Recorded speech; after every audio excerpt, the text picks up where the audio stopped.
बातें करते हम खेतों की और उसके रखवाली की, बाग बगीचा फल फूलों और फसलों की हरियाली की। हम बीजों की बातें करते उत्तम जल संसाधन की, हम तकनीकी बातें करते फसलों के उत्पादन की। हर किसान का सपना सच हो जीवन सुखद बनाने को, गाँव-गाँव के हर आंगन का प्यारा सा ये दर्शन।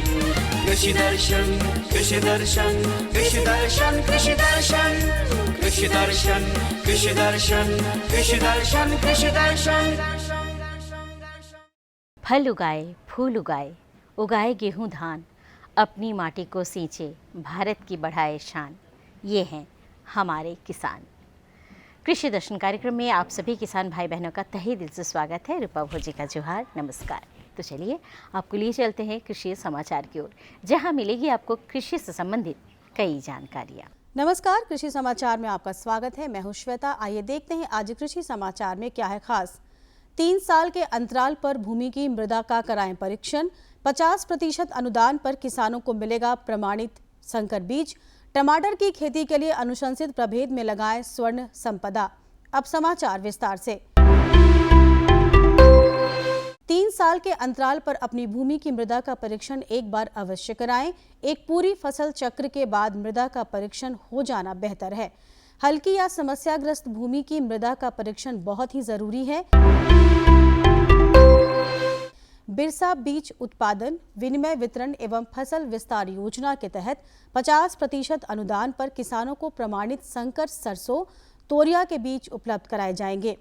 किसान बीज लैंप्स एवं अधिकृत बीज विक्रेता से खरीद सकते हैं। इसके लिए किसानों का निबंधन जरूरी है। योजना का लाभ लेने के लिए किसान जिला कृषि पदाधिकारी लातेहार के कार्यालय में संपर्क कर सकते हैं। किसान भाई, धान की फसल में बैक्टीरियल बीमारी BLB होने की संभावना रहती है। इससे धान फसल को काफी नुकसान होता है। धान फसल को बैक्टीरियल बीमारी BLB से बचाव के लिए दवा को सप्ताह में 2 बार छिड़काव करें। इससे धान फसल को नुकसान नहीं होगा और पैदावार अच्छी होगी। जब उनके खेत में अगर BLB जो बीमारी है, बैक्टीरियल लीफ ब्लाइट का अगर अटैक हो जाता है, तो उसमें जो है अगर मान लीजिए 25 लीटर जो पानी है उसमें 6 ग्राम का जो पाउच आता है, उसको अगर मिला करके और 2 बार जो है साप्ताहिक अंतराल पे छिड़काव कर देते हैं, तो ये बैक्टीरियल बीमारी से उनके फसल बच जाएगी और वो जो बीमारी जो महामारी के तौर पे धान में आती है उससे अपनी फसल बचा सकते हैं। टमाटर की खेती से अधिकाधिक उत्पादन लेने के लिए 200 ग्राम बीज प्रति हेक्टेयर लगाएं। कतार से कतार की दूरी 60 सेंटीमीटर और पौधा से पौधा की दूरी 60 सेंटीमीटर रखें। बेहतर उत्पादन के लिए अनुशंसित प्रभेद में स्वर्ण संपदा, स्वर्ण समृद्धि, पूसा हाइब्रिड 1 लगाएं। टमाटर की खेती के लिए जैविक पदार्थ से भरपूर दोमट और बलुई दोमट मिट्टी उपयुक्त है। रोपाई के समय गोबर खाद 250 क्विंटल, नेत्रजन 100 किलोग्राम, स्फूर 50 किलोग्राम, पोटास 50 किलोग्राम प्रति हेक्टेयर खेत में मिलाएं। ध्यान रहे, बुआई के 1 माह बाद ही रोपाई करें। साथ ही 10 से 12 दिनों पर सिंचाई करते रहें। किसान भाई, खरपतवार के नियंत्रण और खेत की तैयारी के लिए बक्खर नामक कृषि यंत्र का प्रयोग कर सकते हैं। इसकी कार्यक्षमता 1 से 1.5 एकड़ प्रतिदिन है। आज की विशेष जानकारी है टमाटर फसल में फलमक्खी कीट से बचाव के बारे में। किसान भाई, टमाटर फसल में फलमक्खी लगने का खतरा रहता है। फलमक्खी उड़ने वाले कीट होते हैं जो टमाटर के फल को क्षतिग्रस्त कर देते हैं। इस कीट से बचाव के लिए बुआई से पहले सुरक्षा कदम उठाए जाते हैं।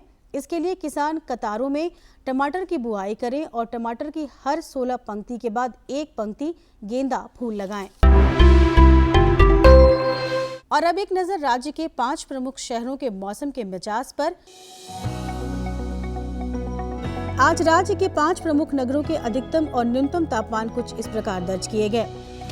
रांची का अधिकतम तापमान 29 डिग्री सेल्सियस और न्यूनतम 22 डिग्री सेल्सियस। जमशेदपुर का अधिकतम तापमान 32 डिग्री सेल्सियस और न्यूनतम 23 डिग्री सेल्सियस। मेदिनीनगर का अधिकतम तापमान 33 डिग्री सेल्सियस और न्यूनतम 23 डिग्री सेल्सियस। देवघर का अधिकतम तापमान 33 डिग्री सेल्सियस और न्यूनतम 23 डिग्री सेल्सियस। वहीं धनबाद का अधिकतम तापमान 33 डिग्री सेल्सियस और न्यूनतम 24 डिग्री सेल्सियस दर्ज किया गया। कृषि समाचार में आज इतना ही। अगले दिन अगले अंक में फिर मिलेंगे कुछ नई जानकारियों के साथ। तब तक के लिए दीजिए इजाजत। नमस्कार, जोहार। अभी आप देख रहे थे कृषि समाचार, जिसके अंतर्गत आपने जानकारी ली मंडी के भाव के बारे में, मौसम के मिजाज के बारे में और तरह तरह की खेतीबाड़ी के बारे में। वक्त हो चला है एक छोटे से विराम का, कहीं जाइएगा नहीं, हम तुरंत हाजिर होते हैं।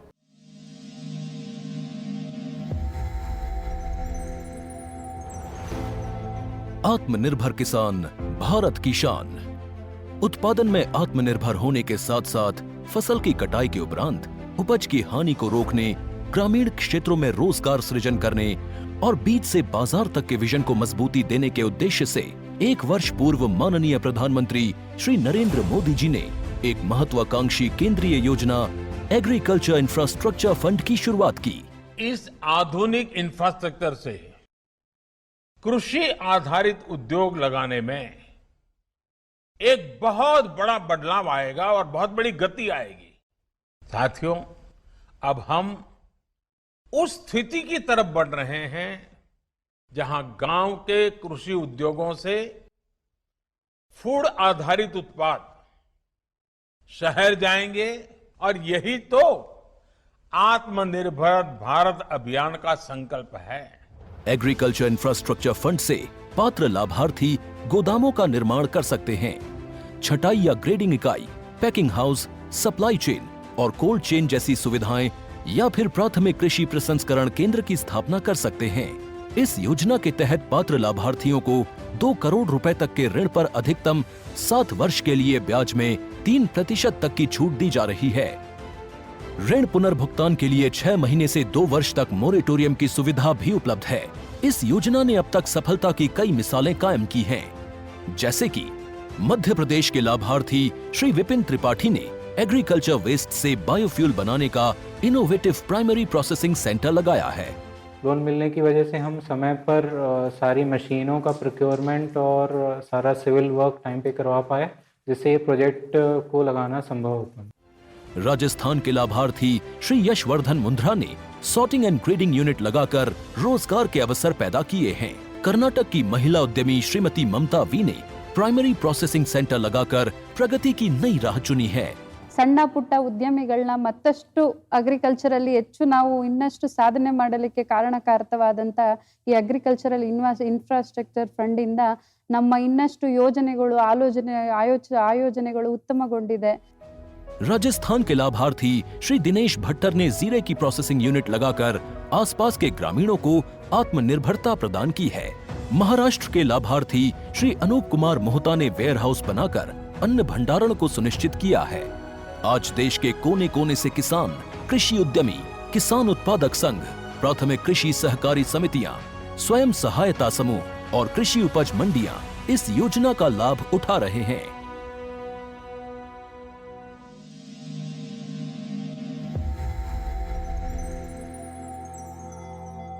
आज की जानकारी कुछ खास है। जी हाँ, फूलों के बारे में है।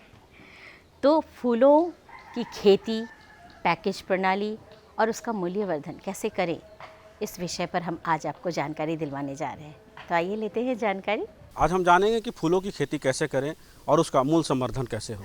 इस बारे में जानकारी देने के लिए विशेषज्ञ के तौर पे हमारे साथ हैं रविंद्र कुमार जी। झारखंड की अगर बात करें तो यहाँ के किसान बहुत सारे जो हैं जो फूलों की खेती करते हैं, लेकिन उन्हें उचित तकनीक मालूम नहीं होती है और प्रभेद कौन से होते हैं उन मालूम नहीं रहने के कारण लगाते तो हैं पूंजी, लेकिन उनकी फ़ायदा उनको नहीं मिल पाती है। तो आज इसी विषय पे हम आपसे चर्चा करेंगे।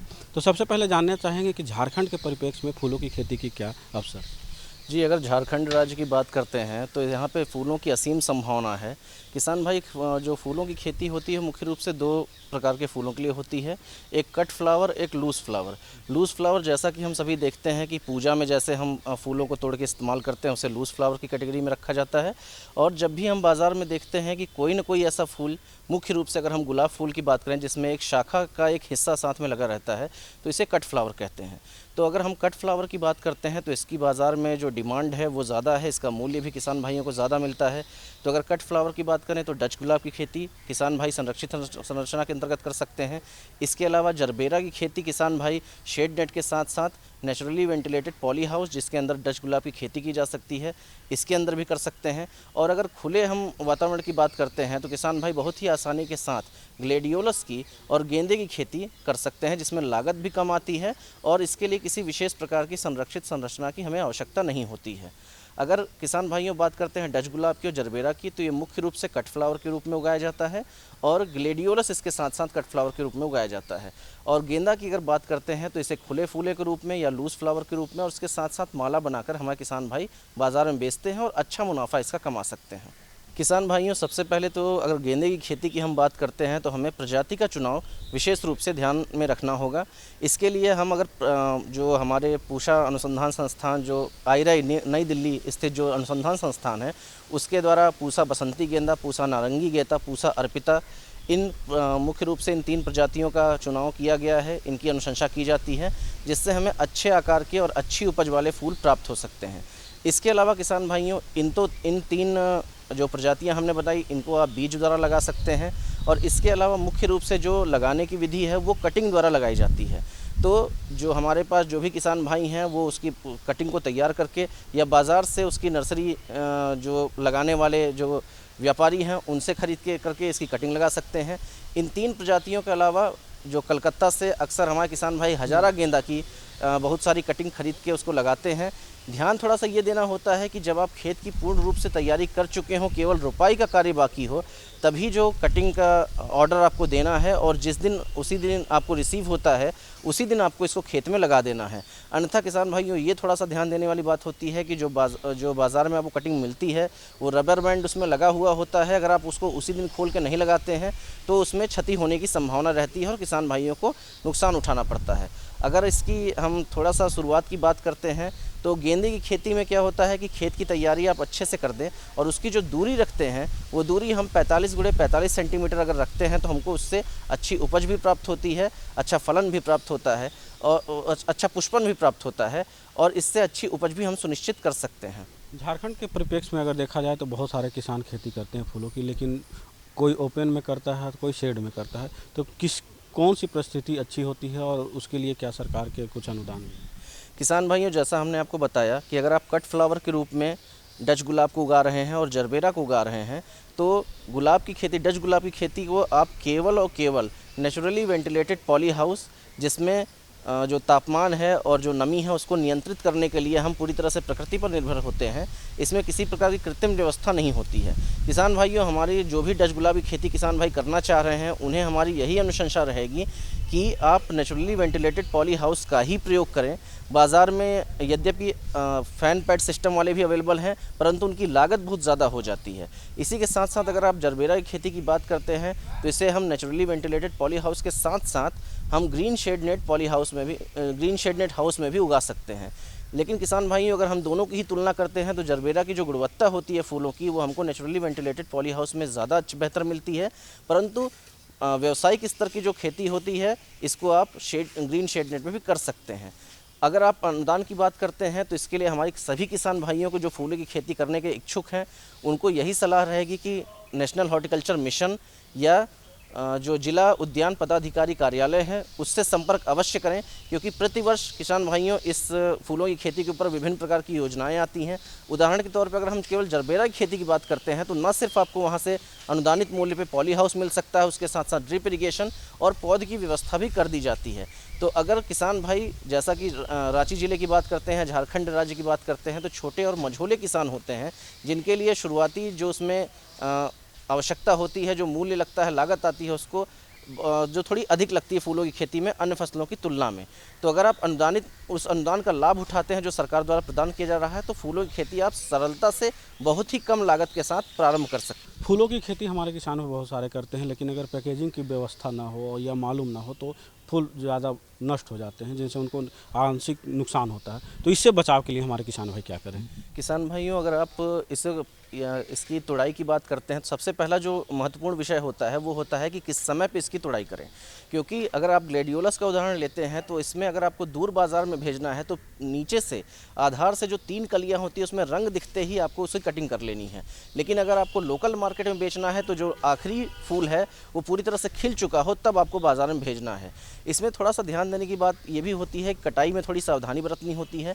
कटाई का कार्य आप जितनी सुबह कर सकते हैं उतना अच्छा होगा, क्योंकि तापमान कम रहता है और फूलों की खुलने की जो गति होती है वो कम होती है। और सुबह सुबह आपको ये ध्यान रखना होता है कि जब आप कटाई कर रहे हैं तो आधार भाग से कटाई करें और साथ में एक बाल्टी में पानी भर के ज़रूर रखें, जिसमें आप तुरंत डालते जाएं। और बाज़ार में उसको ये ध्यान रखना है कि उसकी कटाई के बाद उसको ज़मीन पे ना रखें या किसी भी मतलब खड़े ही दशा में रखना है, जो बाल्टी में आप पानी भर के रख सकते हैं।